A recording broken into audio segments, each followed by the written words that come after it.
most people, whether they know it by the term or not, are familiar with phishing at this point. That's, you get an email, for example, some of the more obvious ones. You get an email claiming to be from some third-party vendor or something, and it's obviously not. And they want you to click a link or open an attachment, and that's their whole goal, is to try to trick you into clicking this link or opening this attachment. For example, some of the older ones that are more obvious would be like eBay. You get an email that looked like it came from eBay.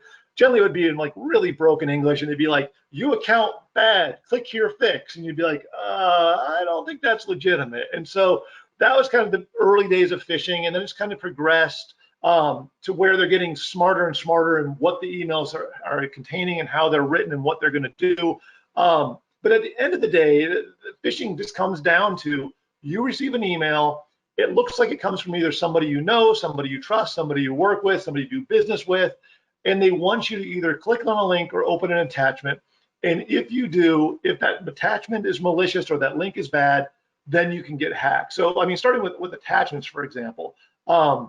So there was a study that was just before COVID hit, and it actually showed phishing attacks were on the decline. And you would go, oh, okay, well, that's a good thing. Phishing attacks are going down, less people are being attacked. But the same study actually found that while they were going down, the amount of people falling victim to phishing attack was going up at an exponential rate, like way higher. And you go, well, that doesn't make sense. There shouldn't be more people falling victim if less people are being attacked. But it turns out that criminals are just getting really, really good at what they do when they send these emails. And when you talk to people about it, oftentimes part of my job is I hack a lot of people, and that's what I'm paid to do. And oftentimes I'll use email to break into their computers. And when you talk to them later on, you go, okay, what happened? And they go, oh, well, that email, I didn't think that email was bad. And it's because everybody has an idea in their head of what they think a malicious email looks like. And they also have an idea in their head of what they think a legitimate email looks like. So you receive an email and you look at it and you go, okay, well, it came from my friend, so check, that's good. It has my name in there, check, that's good. Maybe it references something that they know about me or something about work or something, so that's another thing. Doesn't have any broken English, it's all spelled correctly, so it's another thing. And they decide, based on the things that they've seen, it's a legitimate email. The problem is that's impossible now. You can no longer simply look at an email and just go, oh, okay, this email is legitimate just by the way it looks. It's impossible. It's just nowadays the emails look so real. They can come from somebody you know. They can have references to stuff that you're doing. An example, one of the ones that I love to use now, I'll literally go out and do some quick research on social media. So let's say I'm targeting somebody, just a random person. I'll go and look at their social media account. I'll look at Facebook. I'll look at Twitter. I'll look at Instagram, everything I can possibly find. And I'll find as much information as I can. And what I'm looking for is their friends that they're friends with on these social media accounts. And if I can find one of their friends, oftentimes what they'll do is they'll post a picture and they'll tag their friend in the picture. So what I do is I download the picture, especially if I can find an older picture on their site, pull that picture over, and then I send them an email. And I send the email so it looks like it comes from that friend that was tagged in the picture. I include the picture in the email. And I go, hey, so-and-so, we're just going through my old pictures, and I came across this one. This was such a great time. This was such a funny thing, or whatever it happens to be. Put the picture in there, put another message, and then at the bottom I go, oh, by the way, I've sent an attachment. Can you take a look at this document for me? Blah, blah, blah. Well, when the recipient receives that, it's coming from what looks like their friend. It has a picture of the two of them in there that's referencing this time they had together. There's no reason for them to not think that email is 100% legitimate. But if they open the attachment that I sent them, I'm going to include malware in there. It's going to put it on their computer, and just like that, they've been compromised. So this is one of those things where you can't an email and assume I'm going to be okay just by the look of it. It really comes down to, and I know this sounds like such a nuisance, validation. When I receive an unsolicited email, and I guess that's key to point out is unsolicited. If you're talking to somebody, you say, hey, can you send me an email with blah, blah, blah, and then they send you an email. Okay, well, you asked for that email, they send it to you, it has whatever, you're probably fine. That seems pretty real. On the other hand, if you just get a random email out of the blue, and there's a link or there's an attachment, and they want you to open that attachment up and whatever it is, stop, don't open it up. Pick up your phone, either text the person or call the person and say, did you send this to me? And I know that sounds like such a pain in the neck. We get emails all the time.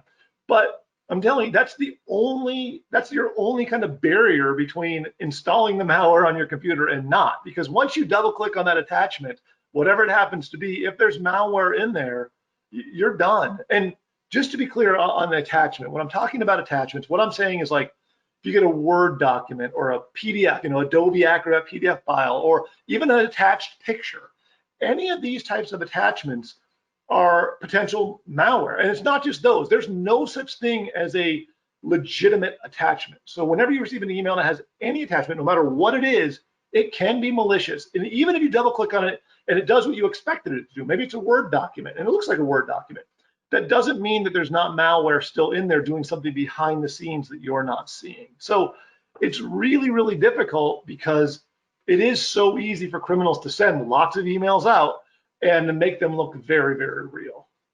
No one is off limits with phishing attacks. It could happen to anybody. It could happen to any company. It could happen to large or small, any individual, because I feel like I'm just seeing phishing attacks so frequently and so often.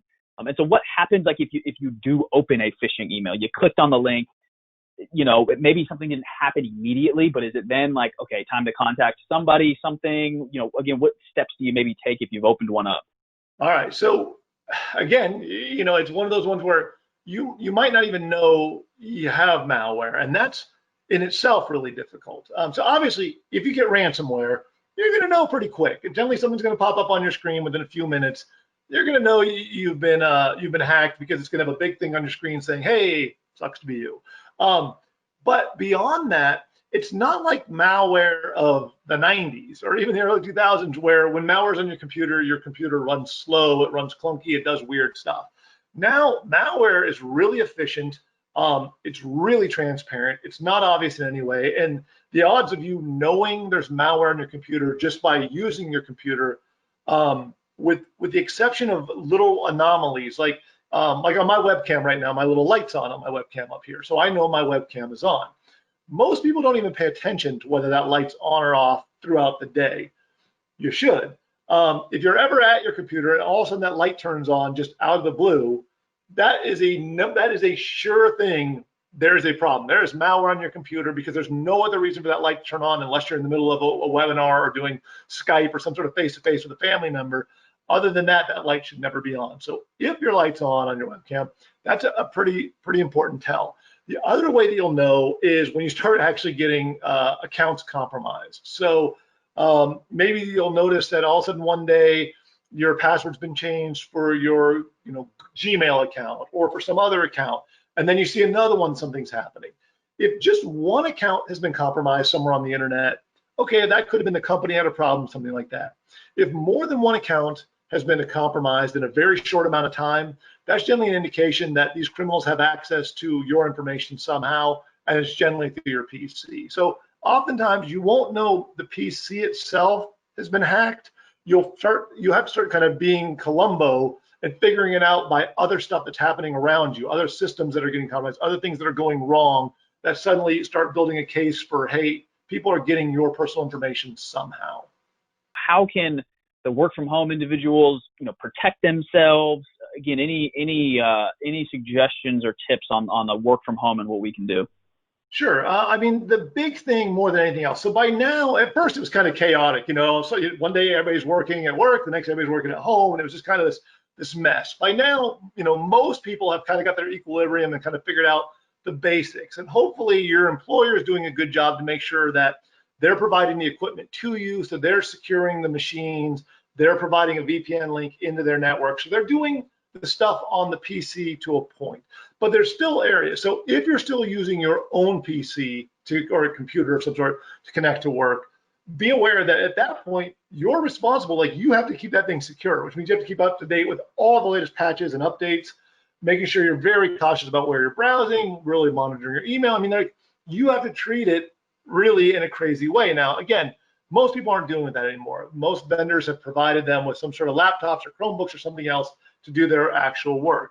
So then it comes down to, okay, they provided you some level of security, but if you're letting family members use that computer, you're putting that computer at risk. So remember, just because you're using a computer from home or from work, if your kids are there and they want to use it for school and other things, just know, again, kids are idiots. They're going to click everything. They just do. It's not because they're bad. It's because they're just curious as can be, and they want to see everything out there, and they think nothing bad will ever happen to them. So never let your kids use your work computer. Don't let really anybody use your work computer. It should be only used for work. Be very cautious about using it for anything else. Also, keep in mind that that's only the computer your work can secure, and maybe you can secure, and you got the VPN, but you still have other stuff on your network. The actual router, the device that allows you to communicate out with the internet, there's no way your work can control that, and they can't secure that. That's on you. And most people forget about it. They think it's like, hey, I set up my network a million years ago. There's some piece of equipment out there in my closet or something that's connected to a wire that goes to our cable company or a phone company, and I don't really know much about that. And then there's sometimes other devices like a Wi-Fi access point or things like that. These devices have vulnerabilities just like anything else, and you need to make sure that they're being updated. Most of the time, your vendor, whoever provides you with your internet, they'll secure the first point to your house. That first device, they'll generally keep up with that. But if you have a Wi-Fi access point or anything else you plugged into your internal network at all, that's on you. And the best thing you can do is go to those devices, turn them over, look on the bottom. It'll tell you the company name. It'll tell you the model number. Go to their website, type in the model number generally on their support page, and find out if there's any updates that you need to apply. Most of the time there will be. Just about every router, every access point that there is out there has had at least one or more vulnerability. If you don't patch those, criminals can actually use those devices against you to hack into your network. So it's one of those things that most people forget about. Don't worry, it's not generally difficult. Oftentimes people go, how am I going to patch, a hardware device? It's this plastic thing. What am I going to do? Most of the time, you follow the instructions. Start with the website on the bottom of the box. Go to their site. They'll generally walk you through it. And most of the time, it's just click, click, click, click, click, go, and it'll actually do it all over the web page to update your device. So it's not like it's something that's really difficult. It's not like you have to get a screwdriver or anything crazy like that. So make sure you're staying up on those things. The other big thing to keep in mind is the physical security itself when you're working at home. And I know that sounds crazy, but think about it. I mean, like when you're at work, your company secures the building. They secure everything. When you're at home, you're securing the building. So when you leave, when you go out, when you leave your home, make sure you log out of your computer and that you lock it. Don't leave it logged in. Don't just leave it sitting there, because criminals are still out there. They're still robbing homes. And if you leave a computer left logged in, criminals are going to have access to whatever's on there. And criminals are aware now of all the tech stuff that's going on and are pretty tech savvy. And so oftentimes, well, if they're able to be on the network, they'll do malicious things because they can. The other thing to keep in mind is the paper itself. So I'm a paper guy. I print out everything. I just need that for some reason. If you're working from home, oftentimes you're not going to have the shredder access that you do when you're at work. When you're at work, you shred everything because you have shred bins everywhere, and that's just kind of common sense. At home, oftentimes those people throw this stuff in the recycle. Make sure if you're printing out anything that has confidential personal information on it of any kind, that you're putting it into a shredder, throwing it in your fireplace, somehow having it destroyed. Don't just put it in recycle. Don't just put it in trash, because criminals literally go around going through people's garbage and through the recycle, stealing out personal information, especially right now because they know a lot of people are working from home.